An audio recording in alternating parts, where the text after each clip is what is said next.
கண்ணா ரொம்ப கவலையா இருக்கு? போமா, ஸ்கூல்ல 2 நாளுக்குள்ள எக்ஸாம் ஃபீஸ் கட்டவனா எக்ஸாம் எழுத விட மாட்டாமா. எக்ஸாம் ஃபீஸா? எவ்வளோப்பா? 500 ரூபாய்மா. 500 ரூபாயா? நம்ம இப்ப இருக்கிற நிலையில அதெல்லாம் முடியாதுப்பா. கண்டிப்பா எக்ஸாம் ஃபீஸ் கட்டி ஆகணுமா, ஏதாவது செய்யுங்கம்மா. நான் என்ன பண்றது? எல்லாம் அந்த நாராயணன் விட்ட வழி, அவர் தான் கேட்கணும். நாராயணன் கிட்ட கேட்டா கண்டிப்பா கொடுப்பாராமா? கண்ணா, பகவானை நம்பினால் அவர் நிச்சயமாக நம்மளை கைவிட மாட்டார். அவர் தான் பணத்துக்கு அதிபதி.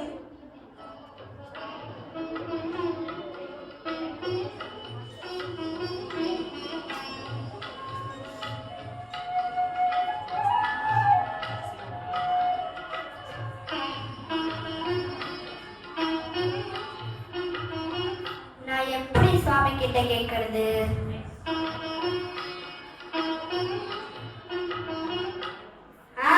நான் ஒண்ணு பண்றேன்.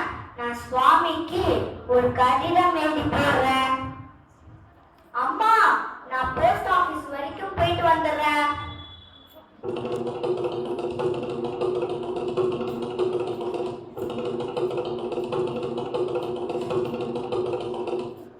என்ன தம்பி வேணும்?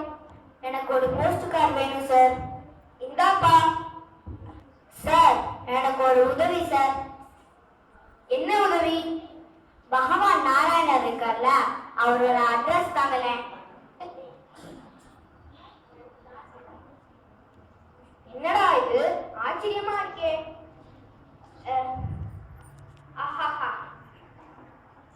சொல்றேன், எழுதிக்கோ. பகவான் நாராயணன், வைகுண்டம், வழி தேவலோகம். Thanks sir.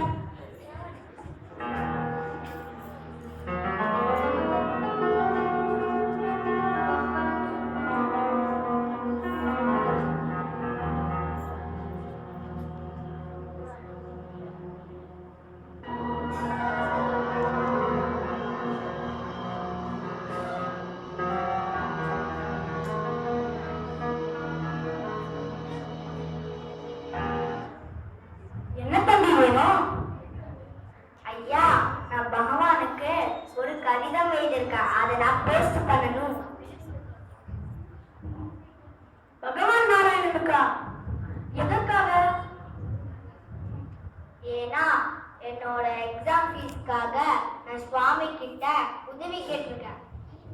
நானும் உனக்காக பகவான் கிட்ட பிரார்த்திக்கிறேன், உதவி கிடைக்கும்.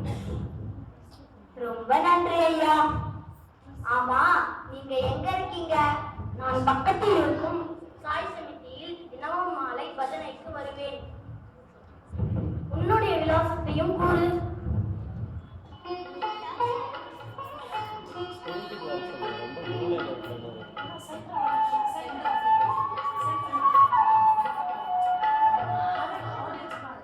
மறுநாள் சாயங்காலம், தம்பி சாய்ராம், இதோ பகவான் உனக்கு பதில் அனுப்பியுள்ளார்.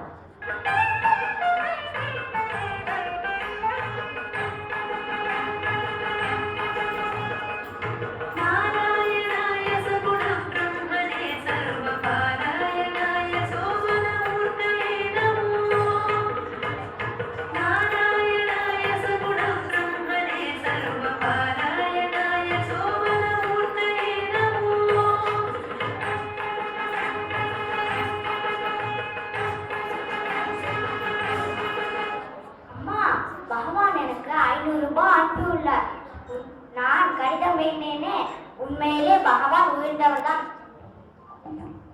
ஹரி, எங்க திரும்ப? யாருக்கிட்ட வாங்க? உண்மையை சொல்லு, நான் அடிப்பேன். ஹரி தம்பி, ஏன் அழுவீங்க? ஐயா, நீங்க தானே 500 ரூபாய் பகவான் கொடுத்தான்னு சொல்லிட்டு நீங்க எனக்கு கொடுத்தீங்கல்ல, அம்மா என்ன அடிச்சிட்டாங்க. சாய்ராம், குழந்தையின் நம்பிக்கையை வளர்க்கவே நான் அப்படி செய்தேன். பகவான் நம்மிடம் இருக்கிறார் என்ற தன்னம்பிக்கையை ஊட்டவே நான் இவ்வாறு செய்தேன். கடவுளை நான் காண்பதில்லை, மனித ரூபத்தில் தான் நான் கடவுளை காண்கிறோம். தேவக மானுஷ்ய ரூபக. பகவன் நாமத்தை கூறும்போது தேவைகள் அனைத்தும் தானாகவே பூர்த்தியாகின்றது. ஓம் ஸ்ரீ சாய்ராம்.